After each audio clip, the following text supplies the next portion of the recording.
Hey there, everyone. How are you doing today? Michael Zuber with One Rental at a Time. I have my good friend, the Lumberjack, with me. How you doing, buddy?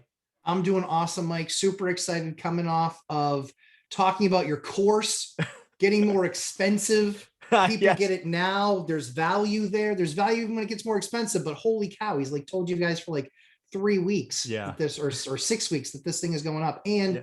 there's the new lumberjack course that's going to be part of that, the 4-3-2-1 strategy. So Oh, dude. yeah, great time putting that together. And like I said, I think it'll be a huge success, Mike. Yeah, and you know Even what? If even you more. if you want to buy it next month for an extra $100, that's okay. You know, if you want to spend the extra 100 because you just like me that Exactly. much, totally get it. Exactly. It's okay. Exactly. But you know what? I want to talk about, like we teased at the end of episode 1.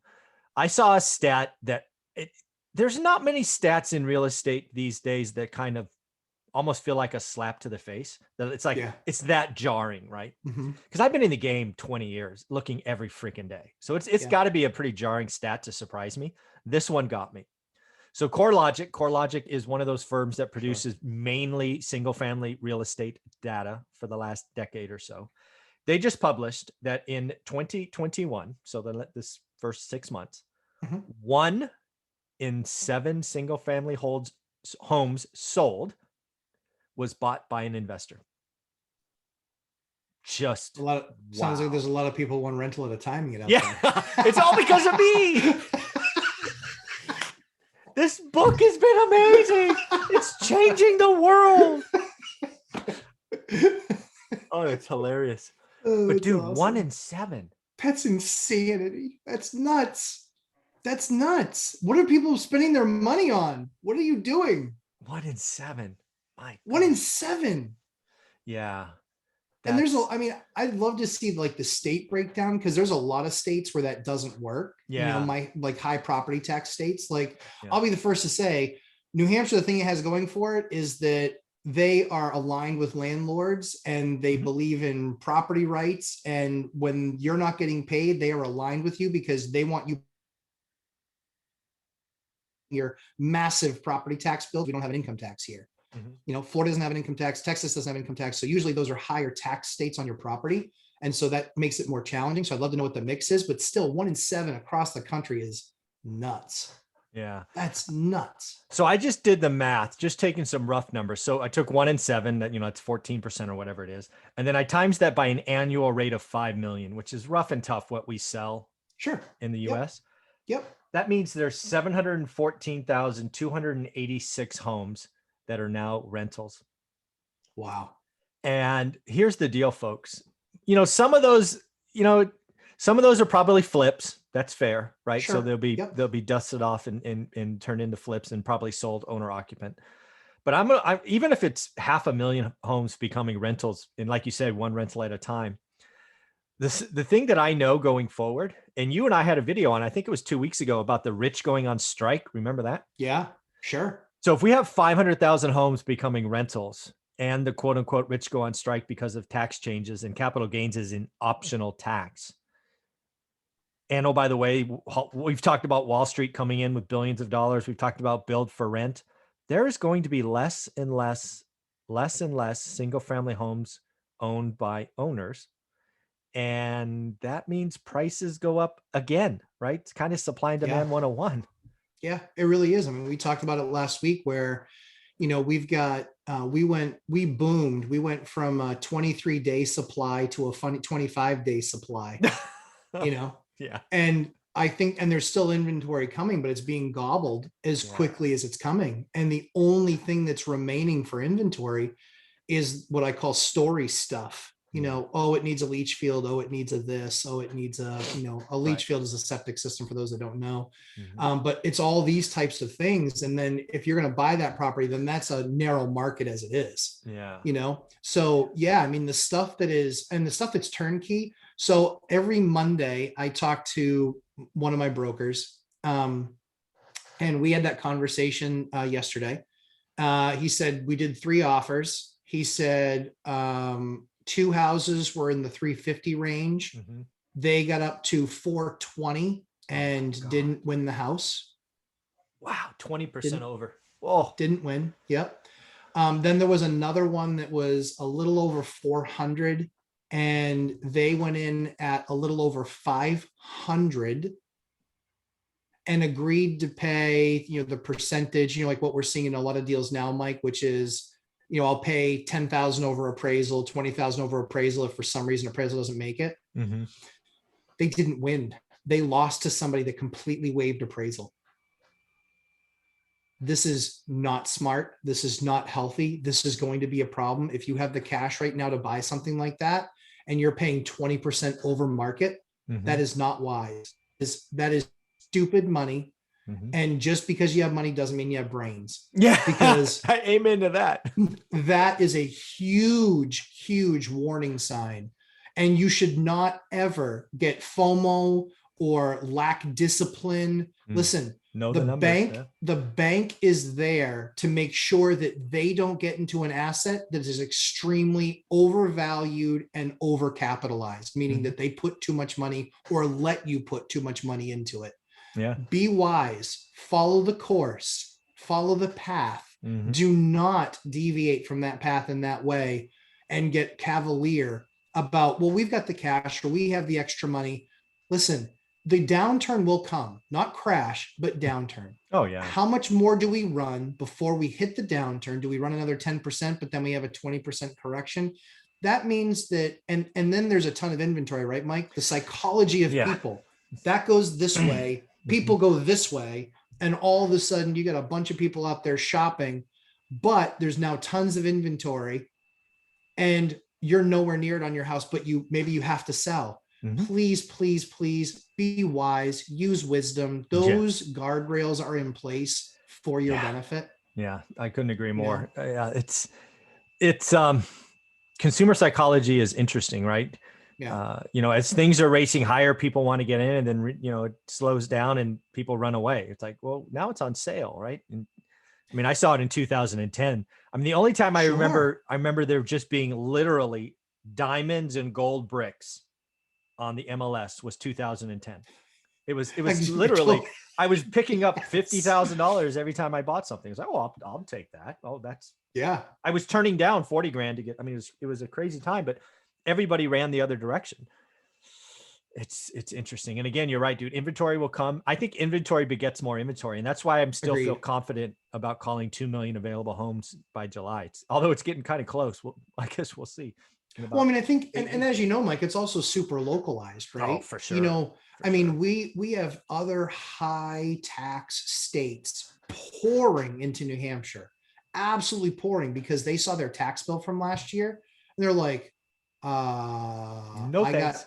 I get to keep all that money now from when I moved from Massachusetts. Yeah. And if you're a higher income earner, $100,000, $200,000, $300,000, you are saving $15,000 to $17,000 in income taxes. That's real money in your pocket. Mm-hmm. So people are just absolutely elated. Now that's creating more of a trend where even more people are coming here, and even some of the stuff that's like, 3 hours away is now starting to get filled up with, and it's just like, whoa, it's getting crazy. But please, people, I implore you, follow the math, do the math, do the homework. Don't get caught up in something just because you have the money to spend doesn't mean you should. I was so honored when somebody bought one of our homes in the last couple months. They bought it for a little over $300,000 and they were approved for just under $6 million. Wow. I was so proud. I mean, and she was a younger lady, and oh my goodness, I was just like elated for her that she was so smart about her money. She's like, the house is great. It's everything I want. It's in a nice neighborhood, and I could have paid up and, lived 2 towns over and paid the $600 for exactly the same house. Yeah. But I'll take the house I got. And I was like, wow, that lady's going some places. Yeah. She's going some places. Financial education there. The other thing I sort of hear this 1 in 7, and I don't usually look out a decade because I mean, it's so convoluted. It's convoluted past a year, let alone 10 years. But when I look at this and I see 1 in 7, I see rising rates, I see tax changes. I'm like, the single family home in a decade could be really unaffordable, right? I mean, it's crazy to think about. Wasn't it in like in '07 or '08, Mhm. it was something like 1% or less than 1% of single family homes were Mhm. owned by investors, right? It was a really, or Yeah, it that was was a real single digit estate. number. Yeah, it was a single Yeah, digit number. Yeah. it was really small. Well, now you're going at a 14% rate. Yeah. And It doesn't, accelerating because Wall Street's coming. They're exactly, gobbling up hundreds of units at a time. exactly. Yep, Yeah. absolutely. I mean, Yep. I think Wall Street last time I checked, and this is a couple months old, was up to 4%. It was rounding, so it was 3 and change, round to 4. But dude, it wouldn't shock me if they're at 8. I mean, by the end of the decade, they could be at 12 or 13. I mean, Well, I mean, yeah, I mean really. that was the number I was referring to, as on the investor side, or on the real estate, or on the Wall Street investing side. I mean, that was like around That's just 1% Wall in Street. '08. Yeah, Wall Right? That's Street was just one Wall percent. Street. No, Wall Street was only one. It was, yeah, Yeah. it wasn't even 1%. I think yeah. Oh my So God. it was, and Scary. now, but think about the rate, right? Think about that rate and how it's rolling. It's accelerating, and it's accelerating very fast. That's Exactly. what all of this cheap money has done. All of this cheap money being in the market has made the rich far richer because of assets that they own that are appreciating at an unbelievable rate, and the return that they're getting in their markets. What do Mhm. you think is going to happen? What do Yeah. you think is going to And happen? let's be clear, they're buying existing homes because they can buy them Yes. at cheaper rates. And they're going to these existing homes will be off the market. That's what I'm seeing is they'll be off the market forever. They will never sell. They will just ladder Yeah. them up, pay them off, go get a bond. It'll just be funny money to them. I And do. crazy. Good. No. I do have a theory that I believe that, and obviously this isn't inside baseball because I don't know, because I don't work for a hedge fund that's buying these things or work on Wall Street. I believe that they are also buying things that are, late '70s, early '80s and newer, nothing Mhm. older than that. Oh yeah, for sure. That's why I'm safe. Every house around me is like 200 years old. So. Like, I'm not going to New Hampshire, man. That's just Yeah, expensive. exactly. But certainly not the main streets. Yeah. But the crazy thing about this is, Mike, I think that they're doing that because of lead. Oh, it could be. Yeah, yeah. Here's the deal, which you have to figure. So again, I'm scared for I'm scared for owner occupants. I'm scared for new investors. You really do have to figure out if they're playing in your market, what do they buy? Don't look Right? there because they will outpay. They got built. They're bought. I just did a report on, I think it was Cerebus Capital or Cerebus something, borrowed 2.5 billion at 1.99%. I know. What the heck? I'd like some of that, please. That'd Oh, be nice. I could do a lot well, with that. is it Barry Sternlicht from Starwood? He runs Yeah. Starwood, right? Yeah, I think so. Yeah. Yeah. 100 million at 1% from Germany. Germany gave him $100 million at 1%. Yeah, folks. Again, the single family asset, do yourself a favor. If you can get in early while the Fed is keeping rates remarkably low, you need to do it. If you own it through the next decade, you're going to be really happy.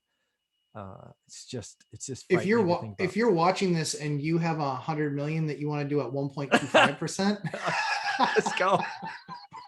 I'll take it. I'll figure out how to use it later. yeah, just contact us. Like, Mike, this is what they're doing. And so I've seen some of the banks that actually offer some of these lines actually shut some of those lines down. They've shut some of those down where they're letting people they used to give you a massive loan on your entire portfolio to be a moving rate. Mhm. A lot of these banks, watch what they're doing. They are shortening the terms. I mean, if you can get that 30-year fixed money, fantastic, awesome, congratulations. You need to be leveraging that, because Oh, Mike and I don't have access to that money. You no. need to be leveraging 30-year fixed debt. Yeah. Go if you can get 30-year fixed rate debt under 4%. The answer is yes. Yes, please. You get 5 out of 5 bankers that I talked to yesterday. Yesterday is kind of my day for following up with folks. 5 out of 5 bankers I talked to yesterday that believe within 2 years that the mortgage rate will be between 5 and 6. Oh, folks, get that money now. Oh my God. Think about Five out that. of five. Think about what that is. Think about when you play 5% on Yeah. top of what will likely be, Jesus Christ, 10%, 12% more appreciation. Get that 30-year money now. Yeah. Pretty crazy. Well, and then your evaluation, right, Mike, is you get that 30-year money now at 3 or 3.25. And then you're looking to step up in your house and you're like, we can't afford to leave this house and get into that next one at 6%. No, it's a double whammy. It's a double whammy. Exactly. Yeah. Yeah. You're likely your value of your house is going to be somewhat corrected, and you're going to be paying, 6% on the new one. It hurts. It hurts. Yeah. Do me a favor. You produce amazing stuff on YouTube. How can people find your channel? Oh, thanks so much, Mike. Lumberjacklandlord.com, or we're on YouTube, The Lumberjack Landlord. Only watch us if you want to be informed and hurt from your stomach at the end, because we do not take this too seriously. We like to enjoy what we're talking about. And we actually, we love to interact with folks too, as I know that you do too. We love seeing the questions, always happy to answer them. Even though some of them are kind of complex, the date is the key. But yeah, lumberjacklandlord.com or lumberjacklandlord on YouTube, you'll find me. And I don't know if you saw it last week. You brought out the shirt, and people want to buy it. So I did. I know. We're trying to get some numbers figured out. So here's what a goofball I am. I swear I'm a nerd. Let me nerd out for just a second. I am a big texture guy. Yeah. And so I actually ordered this version of shirt from 5 different companies with different t-shirt material. Sure. Because I'm just weird like that. I hate that real t-shirty material. So Hanes Beefy Tee wins again. And so we'll make it is. It's what it is. I swear. It's swear. Yeah. Exactly. Awesome. Exactly. I'll be a plus size beard model. There you go. Well, dude, do me a favor. Episode number 3 is going to be interesting. We're going to talk about out-of-state investing. So unbelievable, these numbers when we talk about them. Unbelievable. Yeah, look forward to it. Thanks, Mike. Thanks, brother.